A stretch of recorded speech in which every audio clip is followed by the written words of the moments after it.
Welcome to the Master Planning Masterclass, designed to teach you how to make the most of the tools and strategies contained in the Charmed Life Master Planner. So to start off, let me give myself a brief introduction if you are not familiar with me already. Hello, my name is Alexis Giostra, but I'm also known as Miss Trenchcoat all across the internet. I design and share productivity tools, strategies, and skills to help you manifest success with less stress. For the past 4 years, I've been a full-time, self-employed online entrepreneur, creating content and building media platforms that require me to wear many hats, employ a variety of skills, and utilize my deep knowledge of productivity on a daily basis. Now, I love productivity, and the reason I love it so much is because I consider myself one of the world's laziest people. Now, you might think that that's a joke, but it's really not. And that is one of the reasons why I love productivity so much, because productivity and planning helps you achieve more while working less. So if you're someone like me who tends to be on the lazy side, it really helps you to be a productivity nut. So I'm very interested in living a life and running a business that is as free of stress, drama, and overwhelm as possible. So I created the Charmed Life Master Planner as a productivity tool to help you identify what you want to manifest in life and then give you the space to plan and execute successfully. What you will learn inside of this masterclass. There are 3 sections in this class. The first is the functional planning philosophy, where you will learn a practical view of productivity, why functional planning works, and what you should be planning. In the second section, the productivity tools inside the master planner, we are going to be reviewing the functional planning worksheets, the planner spreads, and the tools for generating brilliant ideas that are all found inside the planner. Finally, in the third and final section, the complete functional planning process, you are going to learn the complete functional planning process, which starts by getting your brain on paper, then formulating your plans, and finally, the time management techniques that all go into functional planning. Now, how to get the most from this class.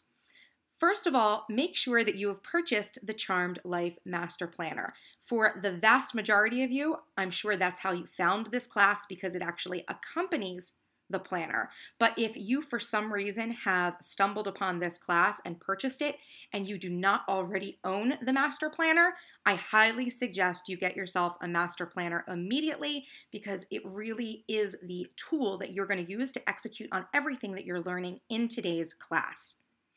I also think that you need to set aside the appropriate amount of time to sit and review the class in a quiet space. So I realize in our modern busy lives, it's so hard sometimes for us to steal away a few hours for ourselves. But in the case of this class, I think that at least for the first viewing, it's so helpful for you to go through this class in its entirety so you can digest all the pieces and the processes, and then you can come back to, double check certain pieces or bits if you want to go back and rewatch sections. That's absolutely something that you're able to do, but I think you need some time to actually have set aside to work on this class from start to finish to get you really fully indoctrinated into this philosophy. Definitely also make sure to take notes on the included handout. I do have a slide handout in the resource section for you to print out and follow along, and it gives you actually dedicated spaces to take notes. I do have a lot of information on each of the slides. However, it's always great to also incorporate whatever other thoughts and ideas you have while you are watching the class. So you have a dedicated handout for that purpose. And then also review the resources included with this class found listed below. I have numerous tools and suggestions of products and other things that will help you get the most of learning about not just the productivity method that I have put forth in this class, but also get you a better understanding of productivity and get the most from the planner and your experience using the Charmed Life Planner as well. So all of that is going to be listed down below this video. So I think without further ado, let's get started. Part 1, the functional planning philosophy. What is productivity? So there's this traditional definition of productivity that says it's the effectiveness of productive effort as measured in terms of the rate of output per unit of input. Another way of saying this is how much stuff you can accomplish within a given time. The problem is this definition doesn't really speak to the quality or cumulative value of the work that's being accomplished. You can keep yourself busy all day with non-essential tasks, but then you're left with no real results. Have you ever spent a day busy with tasks and then looked back and asked yourself, what did I really accomplish? Or perhaps you completed a full day of work and then realized none of it was necessary. If so, you are not alone. Society perpetuates the idea that to be valuable or successful, you must avoid laziness, have a full schedule, and chase after numerous goals at once. But most people who follow this example end up overwhelmed, overworked, exhausted, and scrounging around for some form of validation that their efforts were not wasted. If this resonates, I have a paradigm shift for you. Now, my definition of productivity is a little bit different. It states that productivity is the manifestation of desired objectives through the conservation of energetic, physical, and temporal resources.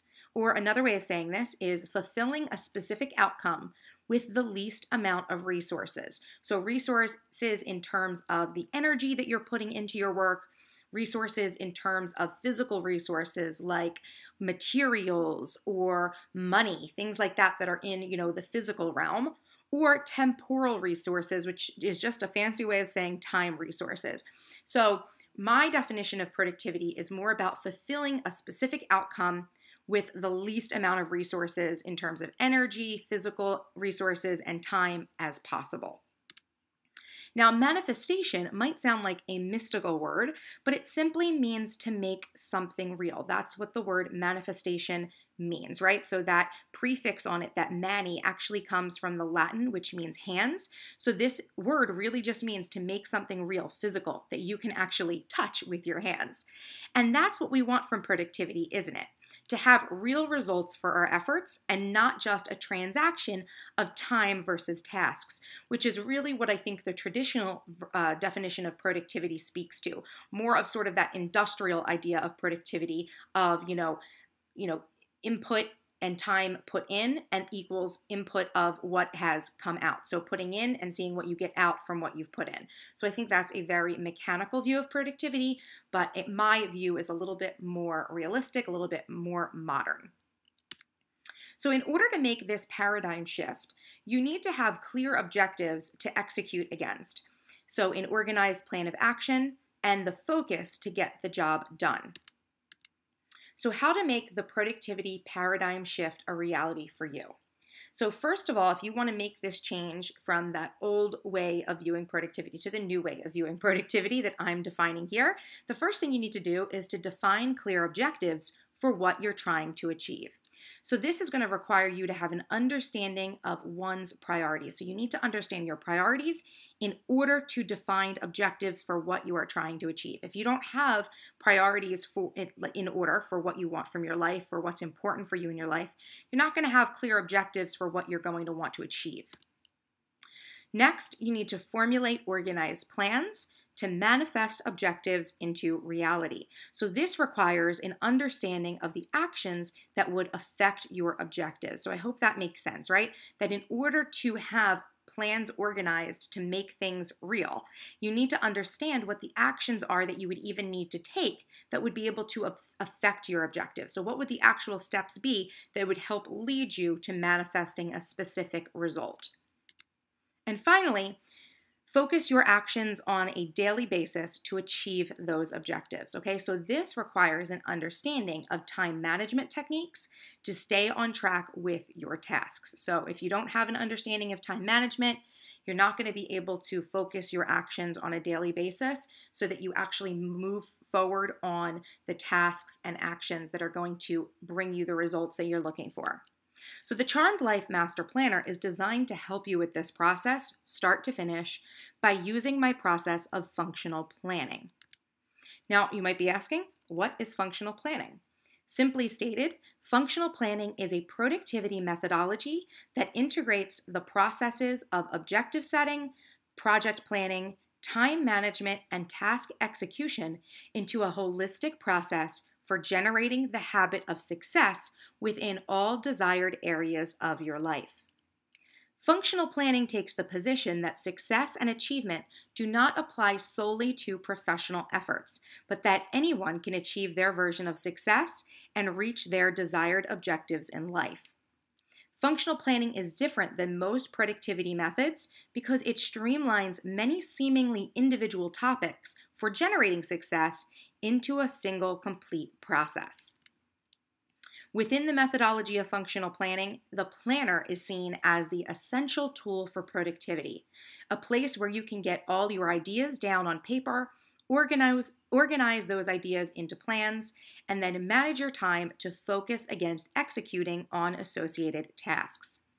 I believe it's important to have one single planner that contains your master plan for your life, personal, professional, and otherwise.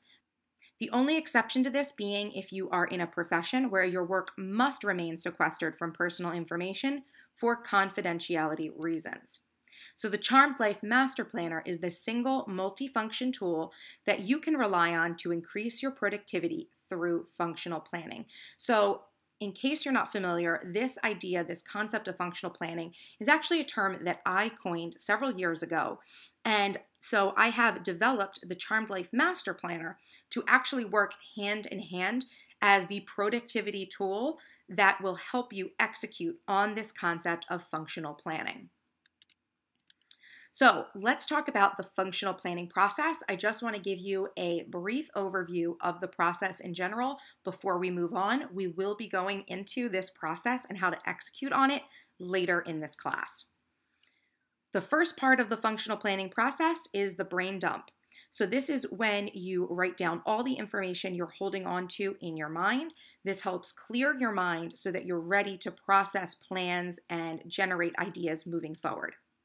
Next is the brainstorm, generating ideas for solving problems or identifying objectives. As we already talked about briefly, when it comes to making your plans and being productive, you need to identify your objectives, and brainstorming is going to be a way for you to get those ideas out so that you can identify the objectives you want to move forward with so you can then plan them.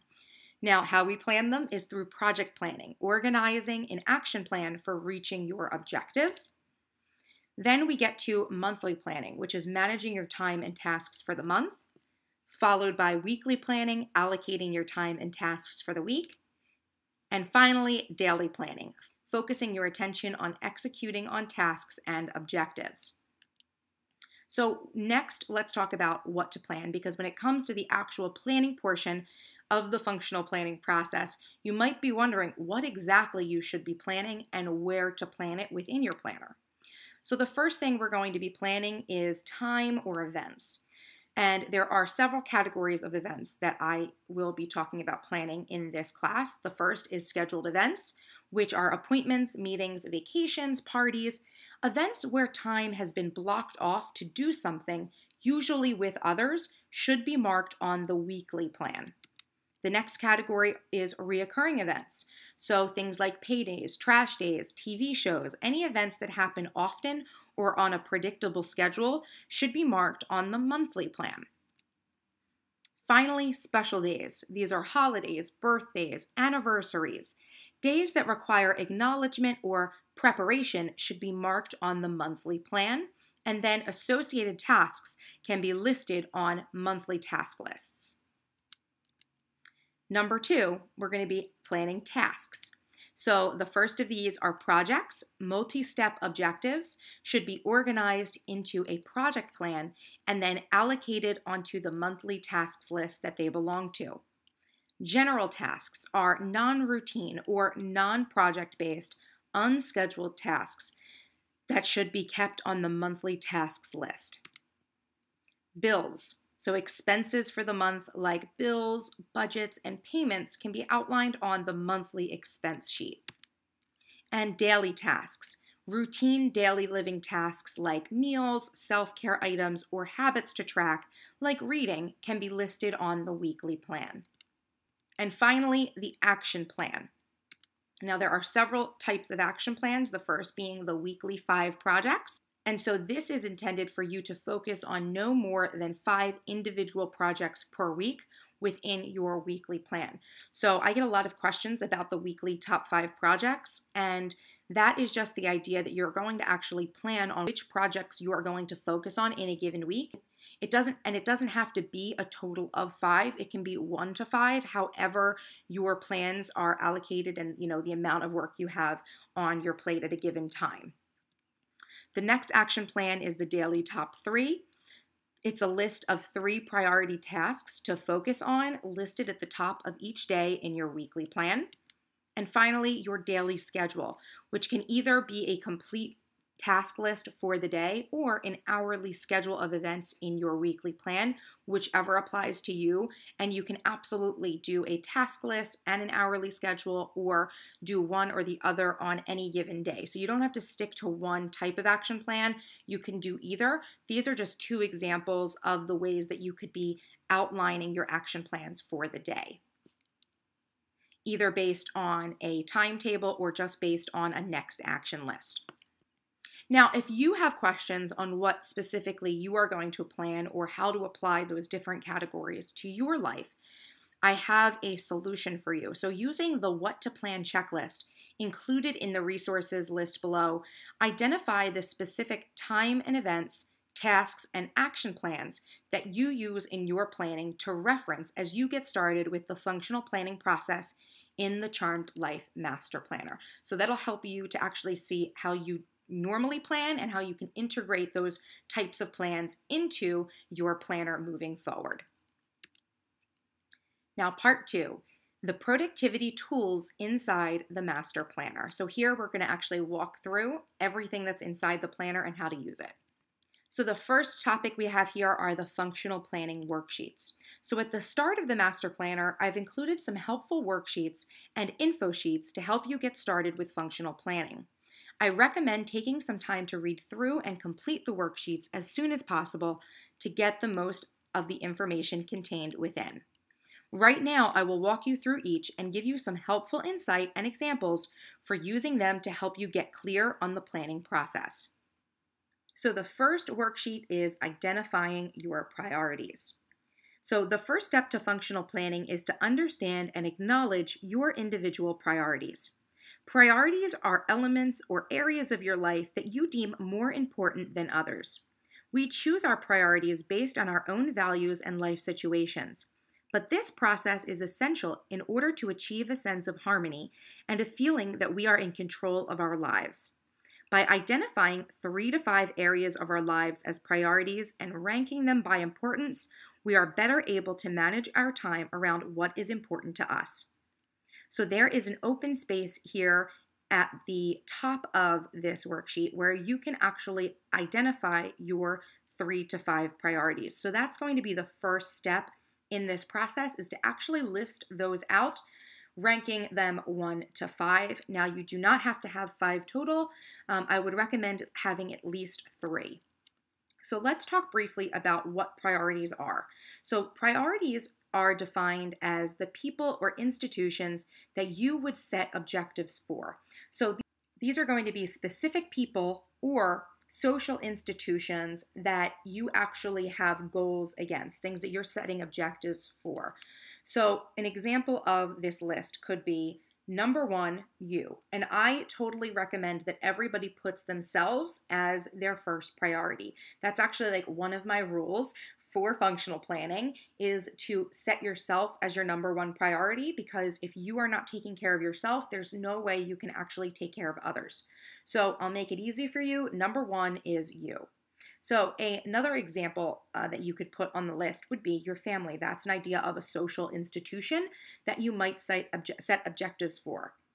Number 3 could be your career or your business. Most of us have jobs or, some way that we earn income in order to be productive members of society.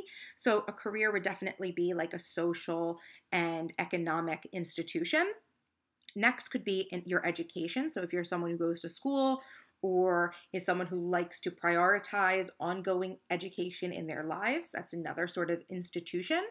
And then finally, you can say something like your home, right? So that's another, social institution of our culture. So these are just some examples that might be very common for you to set as priorities. This is by no means a list of the ones that you should have. These are just examples. So if some of these do not apply to you, do not feel bad about that, but just use these as guidelines to help you understand what priorities are in your life. And then rank them in order of what is most important. So the order is going to be important because at the end of the day, when push comes to shove, when we get busy and we have conflicting priorities, right? We have tasks to do for one priority or tasks to do for another priority. This list is going to dictate which actually gets attention, right? Which one actually takes precedence based on its position on this list. So the next thing you're going to do is to take those priorities and you're going to list them out in the chart at the bottom half of this worksheet, listed from 1 to 5, again, in their rank.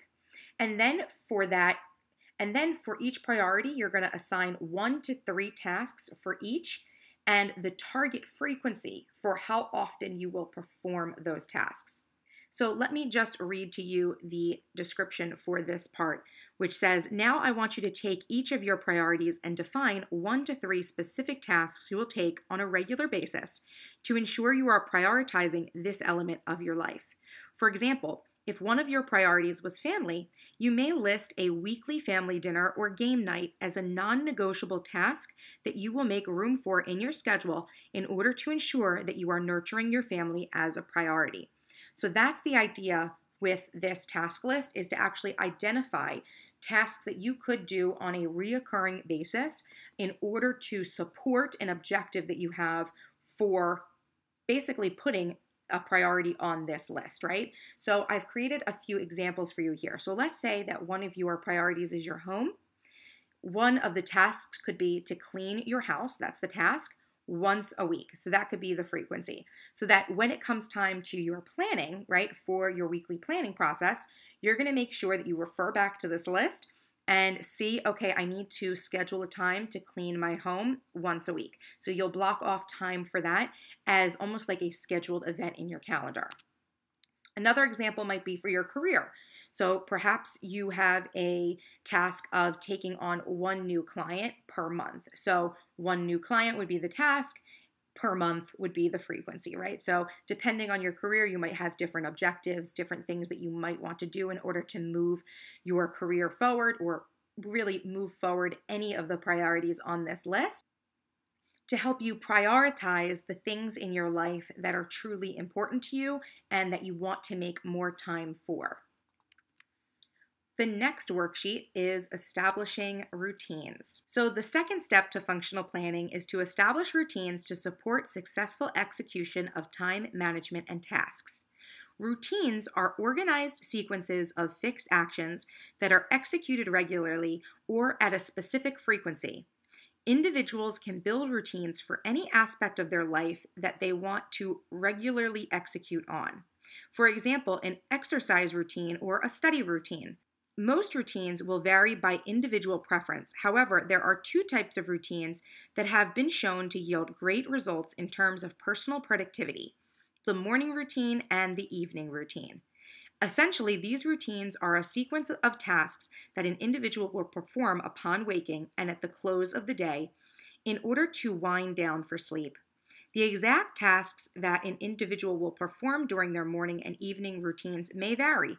However, studies have shown that including a few specific tasks can increase daily productivity by at least 30%. In the space provided below, define your own individual morning and evening routines by adding your specific daily tasks to the list of suggested actions for optimum productivity.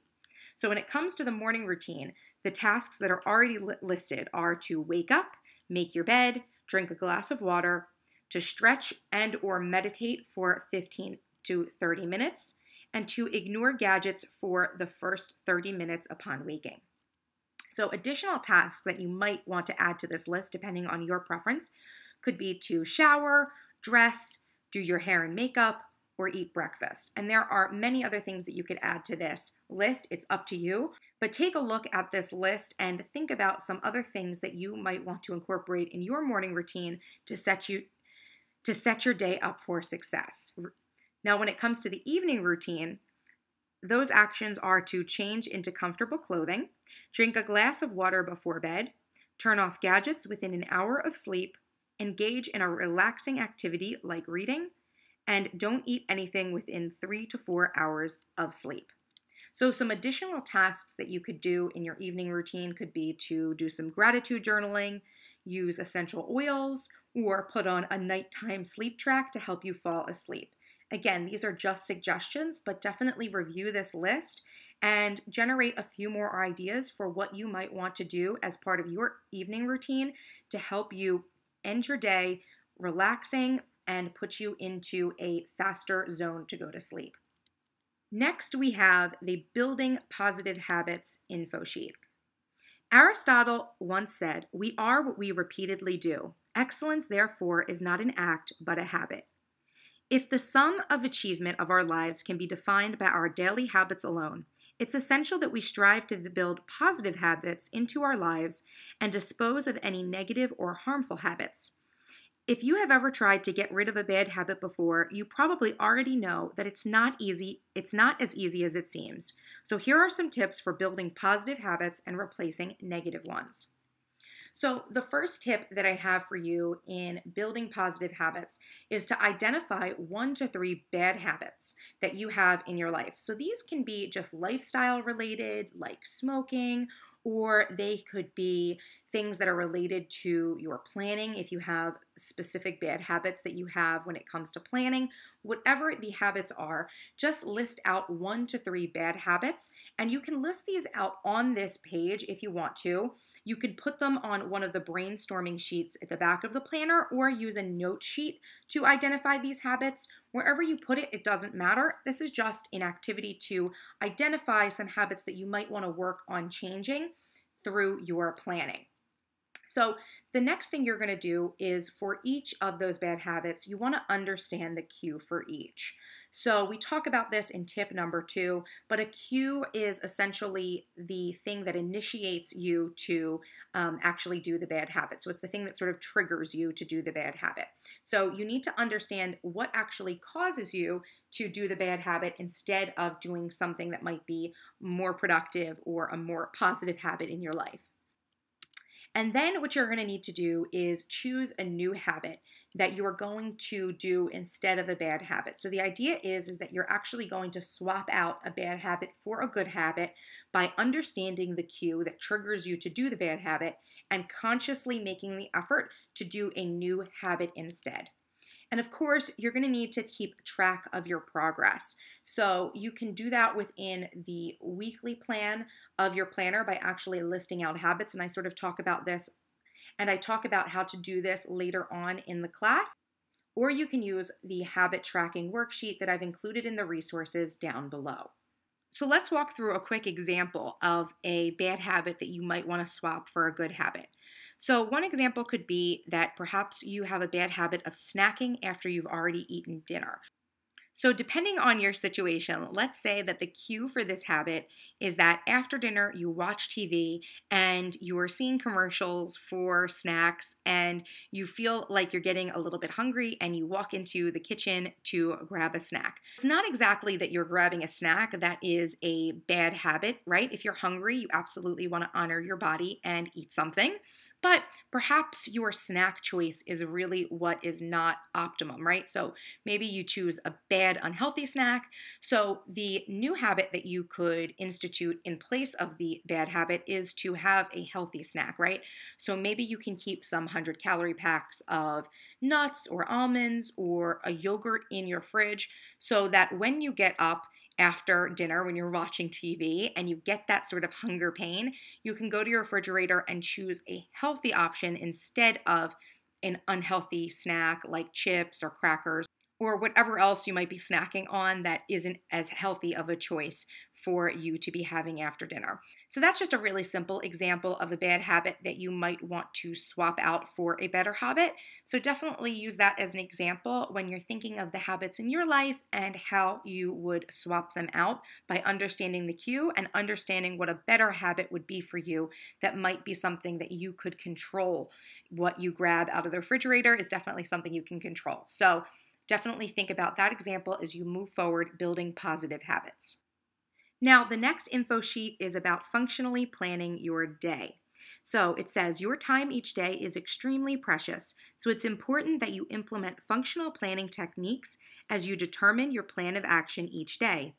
In functional planning, there are 3 key roles your planner must play, and if you plan based on these 3 elements, you will have greater control over your time. Now, we already talked about those, so you know that the first thing that you'll be planning in your planner, or the first role of a functional planner, as I call it here, is to schedule your time and events. So first and foremost, your planner must be used to schedule out your time, keeping track of appointments, blocking out times for key priority items, and marking down reoccurring events or special days. Number 2 is to track your tasks. In order to keep you on track with your priorities and goals, you should keep your tasks listed out in your planner. You can break down your major tasks into project plans and then keep track of your to-dos on a monthly master task list. Referring back to this master list on a daily basis and assigning tasks to specific days or times will help keep you accountable for making progress. And finally, number 3, plan your daily actions or your daily action plan. Each day should start with a period of reflection on the tasks and scheduled events you will engage in. At the start of each week, determine the 5 projects that will have your attention for the week, and then each day, first thing, set your top 3 most important actions. Review your schedule for appointments that will take up your time, and then fill in the rest of your day with subsequent actions that should be completed in order of greatest priority. So this is just a general review of what we've already talked about and what we'll continue to talk about in this masterclass. So just use this info sheet almost as a trigger to help you remember how to use functional planning in your day. And the final info sheet is all about taking action. So the hardest part of productivity is often taking action on our plans. But once you have a solid plan laid out, you can quickly begin to take action and start a pattern of positive momentum. Nothing is more empowering to our own productivity than taking action and seeing our own progress. Here are some strategies for starting that positive momentum when you lack inspiration to take action. So tip number 1 is to make your bed first thing each day. Starting your day with a simple and quick action like making your bed can be a powerful ripple that can be felt for the rest of the day. When you wake up, exit bed immediately and make your bed so that you resist the urge to return to it and feel the positive flow of productivity as you start your morning. Tip number 2, do the most important tasks first.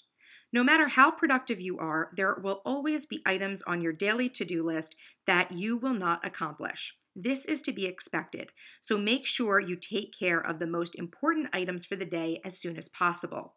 That way, if you get sidetracked or something unexpected halts your productivity, at least your priorities have been met for the day.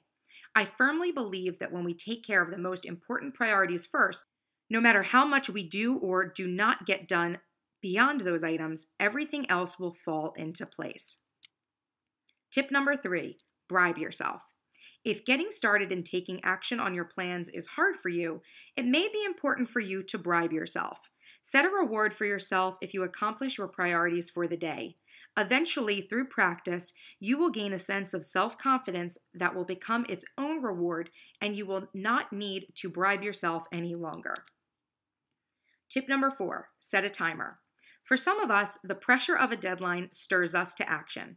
So if you are finding it hard to get tasks accomplished, try setting a timer and challenging yourself to complete your action in the determined time. And tip number 5, just take action. Although it may be hard for us, sometimes the only way we can make progress is to take responsibility for our actions and execute. A body in motion tends to stay in motion, and similarly, an individual taking action tends to continue acting. Set aside all your thoughts and fears and get started now. So this is just a helpful reminder of some tips, some steps, some actions that you can actually take throughout your days to prioritize executing and working on your tasks if you're someone who has a hard time getting started. Next, let's talk about the functional planning spreads. As I've already mentioned, the Charmed Life Master Planner is intended to be a helpful productivity tool to help you create your master plan for the year. The Master Planner is unlike most planners on the market because it contains numerous helpful and unique planning spreads to guide you through each step of the functional planning process so that you are planning productively. Let's take some time now to walk through the spreads of the planner, how to use them, and what to plan with them. The planner spreads, the monthly planning spreads. Month on 2 pages, also known as the monthly plan.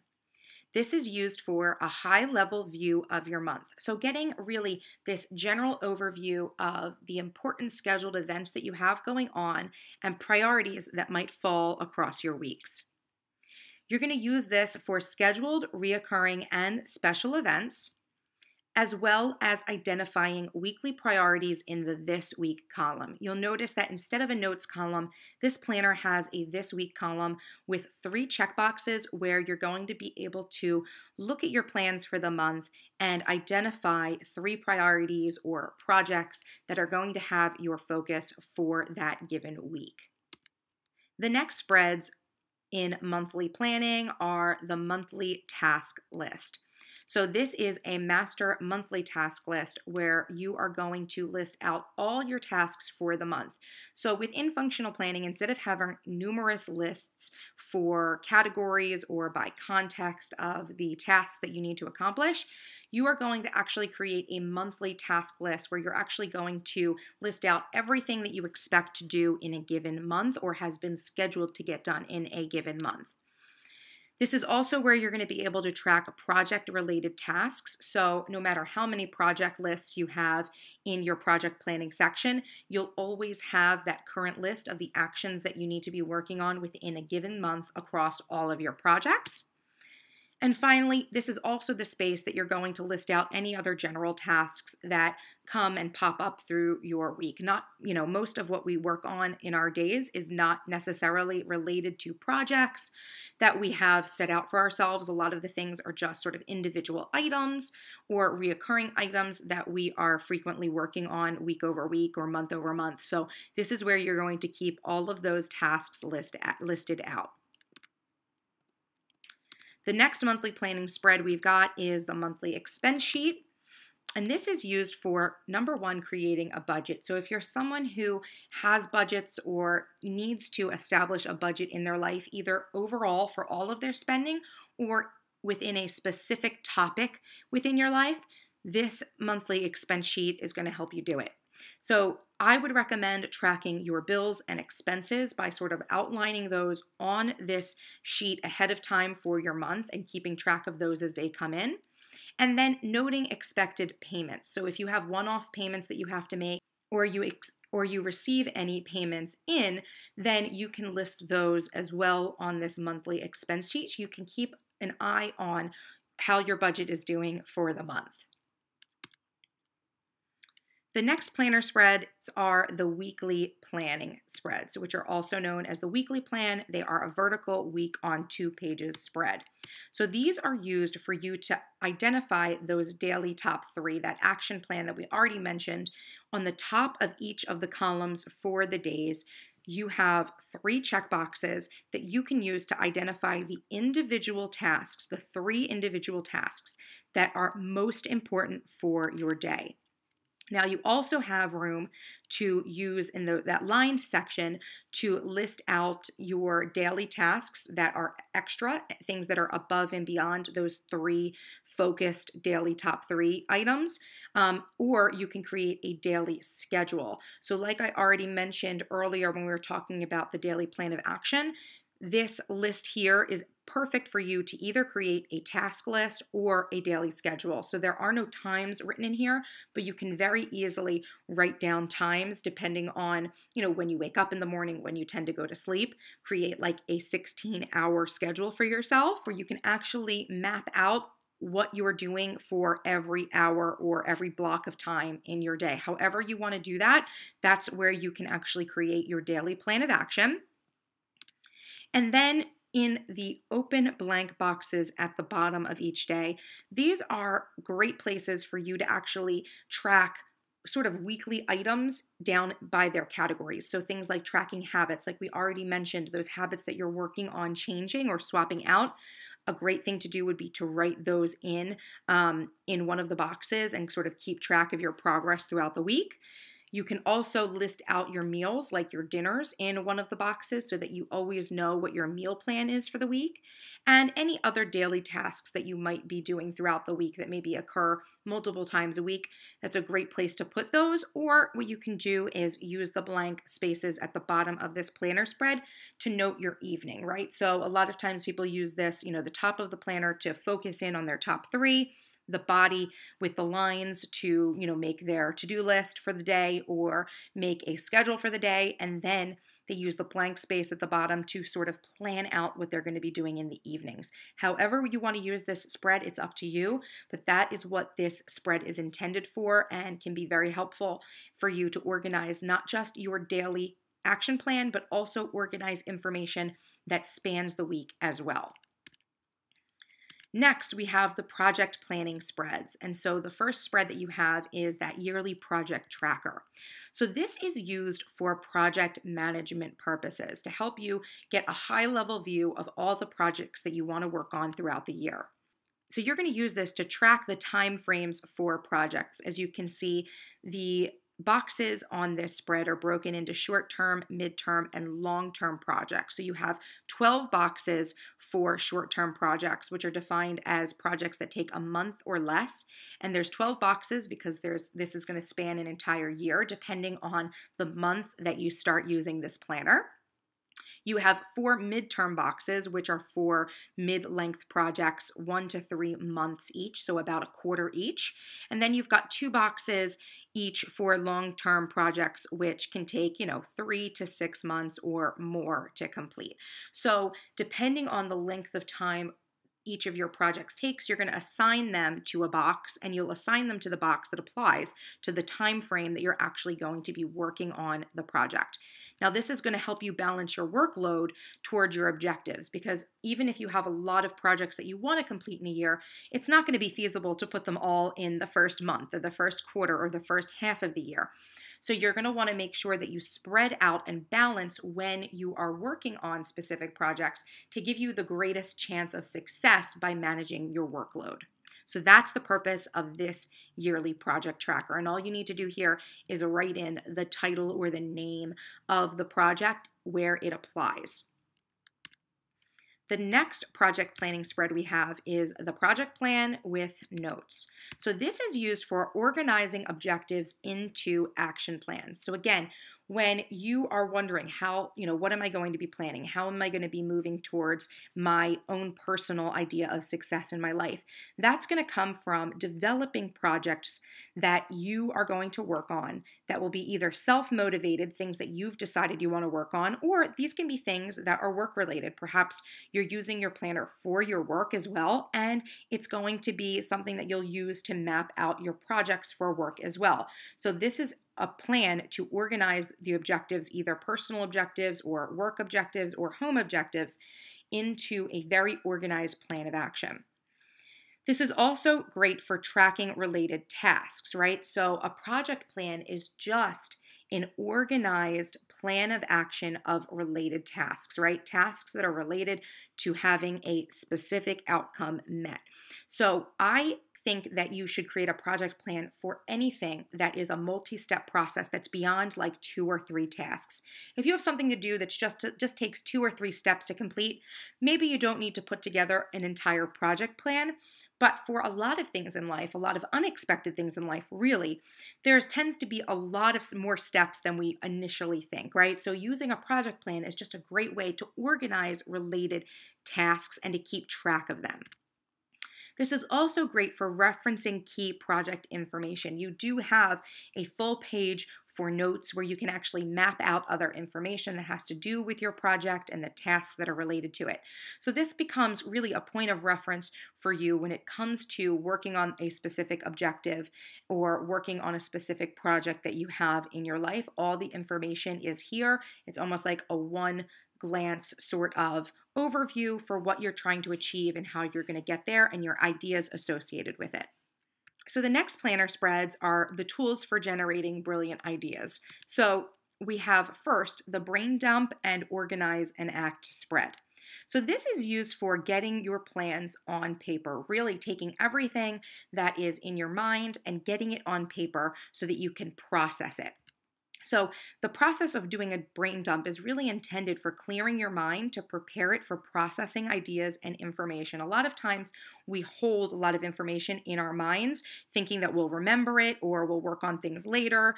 But really what ends up happening is having all of that information cluttering your mind actually makes it harder for you to execute because you really don't have a plan of action. That information isn't organized in your brain. So putting it down on a brain dump sheet and then organizing it through the organize and act section gives you the ability to organize all of those tasks that you're holding on to in your mind into to-dos, delegate, defer, or delete, right? So that's what the quadrants of this organize and act spread are all about, helping you identify what tasks you're going to work on, which would be the important, urgent ones. Then the tasks that you might want to delegate, which might be urgent but not important to you. So you may want to delegate those to someone else. The tasks that you'll defer will belong to the important but not urgent things. So these will be things that you'll maybe put on a to-do list for another week or another month, things that are not urgent for you right now, but you do want to accomplish. And then finally, the tasks that are not urgent and not important will be deleted from your list. There'll be things that you won't work on, or perhaps you will defer later. You can always reference these brain dumps again and see what those items were on that delete section, the not important, not urgent. But these are things that if it's not urgent and it's not important, then you probably don't need to act on it. You probably have way more other things that are going to take preference than the items that are listed out in that quadrant. So that is the idea with a brain dump. You are going to list out everything you're holding on to in your mind, and then taking any of those specific tasks or items that you write down and organizing them in the quadrants of the organize and act sheet so that you know how to prioritize them moving forward. The next planner spread that will help you generate brilliant ideas is the brainstorm and plan and prep spread. So this is used for problem solving, defining objectives, and generating ideas. So once your brain is clear because you've done a brain dump, you can then start deciding what your objectives are going to be for the year or the problems that you want to solve in your life so that you can move yourself forward to achieving your own version of success. So the way that you can do this is by using the plan and prep side, which is really meant for doing a variety of different mind mapping, right? So you can actually use that top box to define a problem or set an objective for yourself, and then use all of the other little boxes to create like a mapped out plan where you can, list out ideas, generate ideas, and then organize them into a potential project outline. So the brainstorm part of this that says tasks and notes are where you will take the ideas that you generate on the mind map and actually define tasks that you might want to take, notes for the ideas that you have that you want to put together, and then this can be almost like a preliminary outline for a project plan that you might actually formally organize into a project plan that will be something that you'll schedule and get done. So when ideas are here on this brainstorm and plan and prep section, similar to being on the brain dump list, it does not necessarily mean that it's things that you are going to act on. But if you take those actions and then organize them into a project plan or put them onto a master to-do list, then they're things that become real that you're actually going to organize and act on. The next planner spread here for the Generating Brilliant Ideas is the notes section. This is going to be used for additional information and reference. So contact lists, passwords, quotes, perpetual calendars, and really anything else that you want to have listed out in your planner, but there is not a dedicated spread to that, you're going to put on a notes sheet, right? So that's what these notes here are for, to give you extra space to organize any other additional information that doesn't have a dedicated place within the planner. And then finally, the last tool for generating brilliant ideas we have here is the index, right? So this is used for quick reference of information in the planner. So here, what you're going to do is list out the pages of your planner, right? And all of the pages of this planner are numbered so that you can identify the pages and then what the content or information listed on those pages are. So this is a way for you to quickly find information or reference where information is at by listing it out by the pages of the planner, or you can actually use this to organize categories of information by topic or type. Perhaps you don't care about, making sure that you've listed out where every month is or every week is, but perhaps you would be interested in, listing out categories of information like specific plans or business ideas or personal home projects, and then listing out the pages that reference that information. You can absolutely use the index that way as well. It's very flexible, but it's really meant for you to have a reference point to understand where information is in your planner, because this planner is very big. It's got a lot of information and it has a lot of pages and it can hold a lot of information, and it's completely useless if you can't find the information you need when you need it. So this is the quick reference to help you organize your information in your planner moving forward. Okay, and now we get to part 3, the complete functional planning process. So the first part of this process is all about getting your brain on paper. So the first steps you should take in the functional planning process involve transferring information from your brain into your master planner. So step number 1 is to perform a brain dump. You're going to be doing this at the frequency of once a month at the very least. There are 20 pages for brain dumps in this planner, so you have enough room to do these at least once a month, or if you need to do some extra brain dumps to get things out on paper, that's wonderful. And then from there on, doing them once a month should help keep your mind clear. Now, the directions for step 1. In order to clear your mind for processing of ideas and plans, you must perform a brain dump on a regular basis. Using a brain dump sheet, write down all the information, tasks, events, ideas, and plans you're storing in your active memory. Then, using the Organize and Act sheet, prioritize your tasks and plans by assigning them to a quadrant for to do, urgent and important, delegate, urgent, not important, defer, important, not urgent, or delete, not important and not urgent. Brain dump tip. You won't necessarily need to take action on everything you write down in your brain dump. The process is intended to help you clear mental clutter and then organize key pieces of information to determine if action is necessary. Step number 2, schedule events into your planner. Frequency, as events are planned and scheduled. Directions. As soon as you're made aware of or remember events that are scheduled for a specific day and time, make sure to process those onto the appropriate day of your monthly plan and or your weekly plan. Also make sure to list out reoccurring events and special days as well. Any tasks associated with events should be listed out on a monthly tasks list or organized into a project plan if there are multiple associated tasks. Use your best judgment to determine which situation applies to your event tasks. So after you've done that brain dump, you're probably going to remember a bunch of events, and you're going to want to make sure that those things are put onto your planner as soon as possible, which is why this is step 2. It's almost an extension of the brain dump process, but it also speaks to a very important step in the functional planning process to be very clear on your scheduled events. Step number 3 is to generate and outline objectives with a brainstorm. Frequency, as necessary throughout the year as you come up with ideas or encounter problems that you'd like to address. Obviously, when you get your planner in the beginning, If you do not already have objectives that you're working through, you're going to want to go ahead and do a big brainstorm to go ahead and come up with all of those ideas for how you're going to move yourself forward. But after that, the frequency will just be as necessary as you come up with new ideas and maybe encounter new problems that you want to fix in your life. Then you'll go back to the brainstorm section and work out ideas. Directions. To come up with plans to achieve success or solve a problem in any area of your life, brainstorm your ideas by defining your objective or problem at the top of the mind mapping squares on the Plan and Prep worksheet.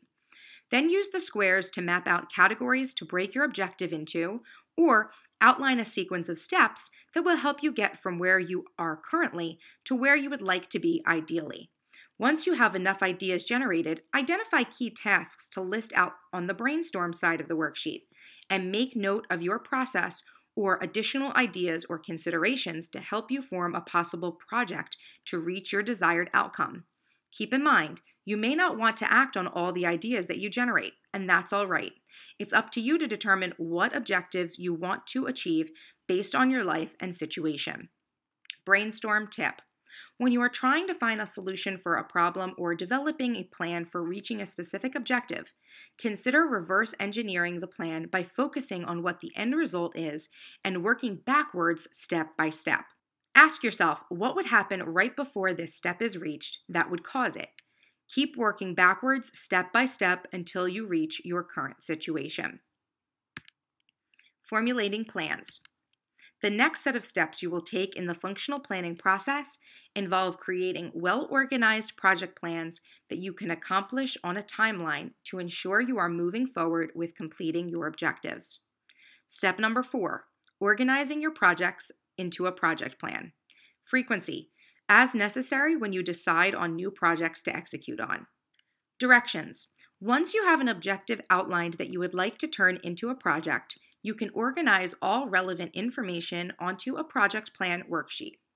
Start by identifying a name or title that you will assign to the project, and then provide a brief description of the objective you are trying to achieve, followed by the due date that you want the project completed. Next, list out potential resources like people, books, sources, or other information that you may need to reference or use in order to complete the project. Then list out tasks and action steps you will take to complete the project. Finally, use the project notes area to keep track of any additional information, thoughts, or ideas relevant to the project and its completion. Keep in mind that some objectives may require more than one project plan worksheet to properly outline. If this is the case, I recommend breaking your project into sub-projects or smaller collections of related tasks or phases for the project's completion, and then assign each sub-project to an individual project plan worksheet. Project planning tip. When creating a complete project plan, spend some time visualizing yourself completing the tasks step by step. Seeing the plan working out in your mind is a great way to understand if it will be effective and can also help you catch steps in the process you might not have seen until you were in the situation. When in doubt, if you aren't sure your plan is fully developed, take some time to do some research, reach out to others who might have experience with your plan, or if you have no frame of reference, simply list out the first few steps you can think of and act on those. Sometimes the best way to develop a clear plan is to just get started. Formulating plans. Step number 5, schedule your projects onto the yearly tracker. Frequency, as necessary when you have new projects that you would like to schedule into your year. Directions. Once you have a project planned outlined, you will need to schedule it onto your yearly project tracker. Begin by listing out the months of the year at the top of the page. 1 month per short-term project box. There are 12. Then identify the period of time you would like to assign your project to. Depending on the project itself, there may be a specific time of year that you will want to work on it, or you will schedule it based on when you have the time expected in your calendar to complete it. Keep in mind the length of time you expect the project to take you to complete. For projects that take 1 month or less, assign them to one of the 12 short-term monthly boxes for the month you want the project completed in. For projects that take 1 to 3 months to complete, assign them to one of the 4 midterm boxes for the appropriate quarter of the year. And for projects that take 4 to 6 months, assign them to one of the 2 long-term project boxes. For projects broken into sub-projects or phases, follow this process for each sub-project or sequential phase of the project's completion, listing each out by a separate title. Yearly tracking tip. When mapping out your projects in the yearly project tracker, keep in mind that you should not assign more than 3 projects to a given time period per short, mid, or long-term box. Doing so may overwhelm your schedule and cause you to fail to complete projects, or worse, fail to take action at all out of anxiety. Formulating plans, step number 6. Transfer project tasks to the current monthly tasks list. Frequency. Once a month, transfer related tasks to the current month. Directions. Once your project plan is outlined and scheduled onto the yearly project tracker, you can begin transferring actions from your project task list to the monthly task list they belong to. Keep in mind, you will only need to transfer over tasks that relate to the current month, so only move over tasks for projects that are assigned to the current month, quarter, or half of the year you are in if you expect to be working on them that month. Transferring over tasks that apply to future months could cause you overwhelm if plans change. So I recommend performing this step once a month unless new projects are added that apply to your current month as well. Monthly transfer tip. When you are moving over tasks from the project plan to the monthly task list it belongs to, make sure to also check off any tasks that have been already completed. This step may seem like a duplication of work. However, it's meant to ensure that you are staying on track with objectives while also balancing expectations with other tasks you may need to complete during the month. Time management techniques. The final set of steps you will take in the functional planning process involve routine time management techniques that will help you keep focused on the key actions you need to complete to reach your objectives. Step number 7, the monthly planning process or monthly review. Frequency, once a month or as new plans are added to your monthly plan or monthly tasks. Directions. Before the start of a new month, perform the monthly review process by first confirming that your monthly plan is properly filled out with dates, reoccurring events, special days, and any other high-level information that you need visible on your month on 2 pages view. Next, review your yearly project tracker for scheduled projects applied to the month, and then transfer over all related tasks from the project plan onto the monthly task list, and then continue to list out any other general tasks you have for the month there as well. Next, review your monthly plan and monthly tasks to identify the top 3 projects or tasks to focus on for each week of the month, and allocate them on the This Week checklist beside the applicable week. Finally, fill out your monthly expenses sheet with expected bills, payments, and budget information.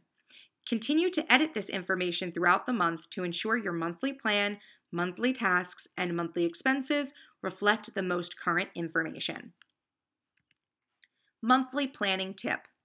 The monthly review process, like the weekly and daily review processes that follow, are intended to help you develop the habit of planning regularly and relying on your planner as a place to store and reference information.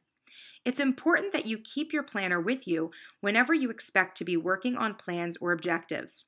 And if you use another form of record keeping, such as a digital planning system like your phone or computer, make sure you are checking and transferring information from those other sources into your planner so that you are getting a complete view of your plans and obligations.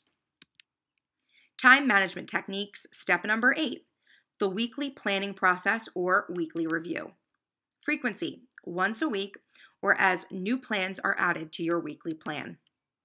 Directions. Before the start of a new week, perform the weekly review process by first confirming that your weekly plan is properly filled out with dates, scheduled events, and any associated actions or tasks you have assigned to your week.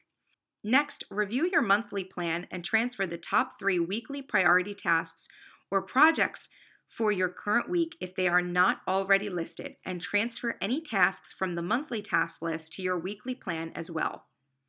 You can do this by making a complete list in the Monday column, by making a list in one of the open boxes at the bottom of the spread, or you can assign tasks directly to the days that you intend to complete them. Finally, be sure to track any relevant daily tasks like meals, self-care items, or habits you intend to track for the week.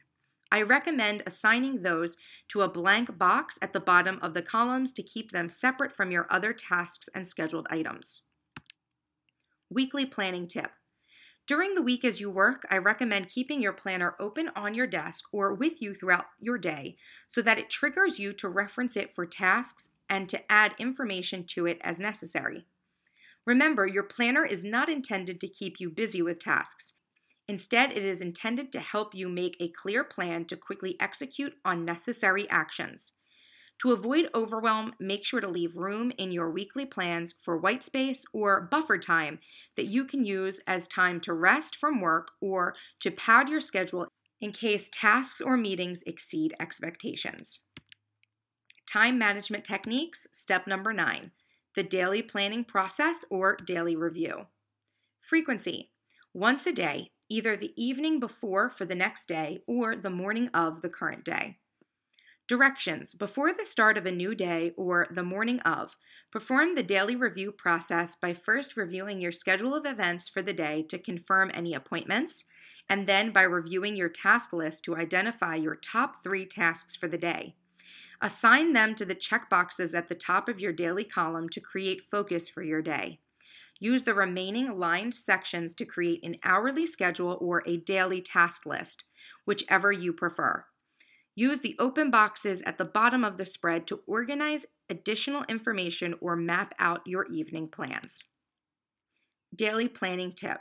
By this point, you should realize that planning is something you need to do, at least briefly, on a daily basis.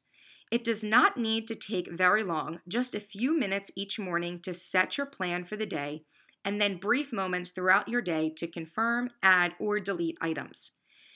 It is said that the simple act of checking tasks off a to-do list gives a sense of pleasure and relief. However, I also believe you should take this one step further and keep track of your daily victories within your planner as well.